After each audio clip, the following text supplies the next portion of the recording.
Are you constantly wondering if there's more that you could be doing for your chronic pain, or if there's just a missing link out there somewhere? If so, you're in the right place. In this video, I'm going to break down the lesser talked about topic of blood flow.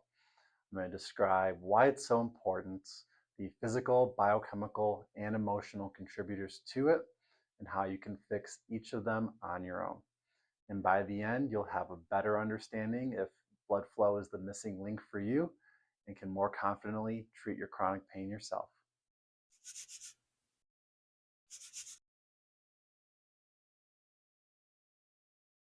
If you're suffering from chronic pain, you're probably always asking yourself, what else could I try? Because you've likely been suffering for years, decades even, and that's a lot of time to try a lot of things. But I'm here to remind you that even though you've tried the gamut, there's still some things that you and maybe your chronic pain specialist haven't considered yet. And one of those things maybe is blood flow. So why do we care about blood flow so much? Well, if your car stopped pumping gas to the engine, we wouldn't be scratching our heads wondering why your car's not running anymore. But if you have chronic pain and poor blood flow issues, now we just assume you have an opioid deficiency instead and medicate you. But in reality, it's your blood that is transporting water and electrolytes, nutrients, and oxygen to the cells throughout your body. These are the things your cells need to do their job better, to heal damaged tissues. We've been talking about migraines and fibromyalgia recently. Without water and electrolytes, that can trigger migraine very easily on a biochemical level. Oxygen, all the tender spots on fibromyalgia have been shown to be deprived of oxygen. That's because blood is just not getting to those areas to actually saturate the tissues with oxygen. And like all chronic pain things, there are physical, biochemical, and emotional contributors to why you might have poor blood flow. And that's what we're going to cover later this week. Inadequate blood flow is a chronic pain problem. If you are not getting blood to your tissues, that means you are not getting water, nutrients, and oxygen to the cells that need it most. And there are three common physical reasons why this might be. The first is joint restrictions. This is a side view of your vertebra, and in between each vertebra is something called your intervertebral foramen. Out of that tiny little hole comes arteries, veins, and nerves. And if for some reason that joint loses its full range of motion, that tiny space can get even smaller, clamping down on the arteries, veins, and nerves. If you have tingling in your hands and feet, that's a blood flow issue most likely coming from constriction of this intervertebral foramen. And if not, then we look to tight muscles. Muscle fibers in black, arteries in red. Arteries travel around muscles, but also through the layers of your muscles. And if muscles are chronically tight, they can literally restrict the blood flow happening between them. Then the third major issue is cardiovascular disease, especially if you have something like atherosclerosis or plaquing. That plaque reduces the volume of your artery, preventing more blood from getting through. So then how do we fix it? Well, to start, chiropractic adjustments and mobilizations help restore motion to those joints, freeing up that intervertebral foramen. Tight aching muscles. You need to be stretching every single day. It's an inconvenience, but it's just one of the many inconveniences that is being a human. But oftentimes that's not enough. So then we can look to things like chiropractic, massage, or even dry needling from our physical therapist. That can greatly reduce the amount of tight aching muscles you have. But sometimes it's also a biochemical issue like a magnesium deficiency, which we talked about a couple weeks ago.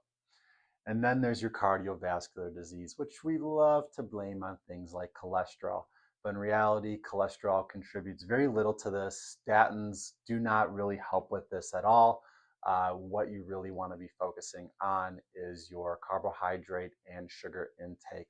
High amounts of both will contribute to this a lot more. If you have inadequate blood flow, you are just prolonging your chronic pain. There are two main sources of inadequate blood flow from a biochemical standpoint. The first is low levels of nitric oxide. This is a chemical that your body naturally produces. It's a vasodilator, it expands your blood vessels so that more blood can get through. But over time, our body naturally makes less. And certain things like a sedentary lifestyle, smoking, chronic stress, and diets that are low in vegetables yet high in processed foods can all decrease your nitric oxide levels.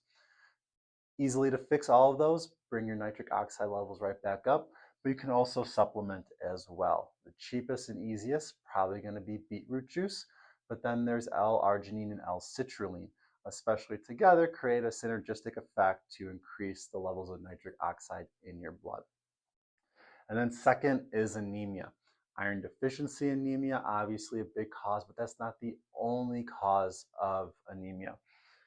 When we're talking about anemia, what's so important is the oxygen delivery to your cells. So if you have low red blood cells to begin with, that's just less cells that can deliver oxygen. From a functional standpoint, I'm not talking about the reference ranges on your lab work. Functional levels, women, red blood cells should be between 3.9, 4.5, men 4.4, and 4.9. Those are the sweet spots. Then there is your blood cells are too big. If your red blood cells do not mature fully, they don't shrink enough. Now they're too big, they're harder to get through your small blood vessels. That's less oxygen to your tissues. Men and women, MCV 85 to 92. And then there's hemoglobin. This is what actually holds on to the oxygen in your red blood cell to deliver it to your tissues. If you do not have enough, not enough oxygen. Functionally, females 13.5 to 14.5, men 14 to 15. You probably haven't thought about how your emotions contribute to blood flow, which contributes to your chronic pain. But if you have things like repressed emotions, adverse childhood events, fear and anxiety around your chronic pain, these can all contribute to dysautonomia. Now, under normal circumstances of a sympathetic fight or flight response, we see an increase in blood flow to our muscles and to our brain. This is a survival mechanism.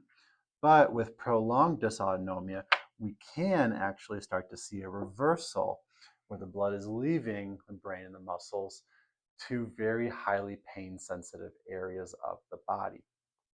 Then we also see a decrease in nitric oxide, so less vasodilation, more vasoconstriction. Narrowing of the arteries means less blood flow to the tissues and cells that need it the most. So now how do we fix this? Well, depending on the causes of your dysautonomia, we utilize mind-body counseling in the office, but also constitutional hydrotherapy, which balances the autonomic nervous system and helps redistribute blood evenly throughout the body. On your own, you can experiment with contrast therapy, alternating between as hot and cold as you can tolerate. And the easiest way to do this is in the shower. So about 20 seconds is as cold as you can tolerate, and then 45, 60 seconds of as hot as you can tolerate, which for some of you might not sound super pleasant. This is something you typically have to work yourself into. So start out low and slow, and then get more extreme as you go on. So there you have it.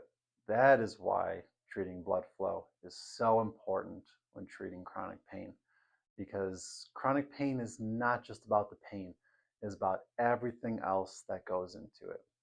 So now hopefully you have a better understanding if this is a contributor to your pain and how to treat it yourself.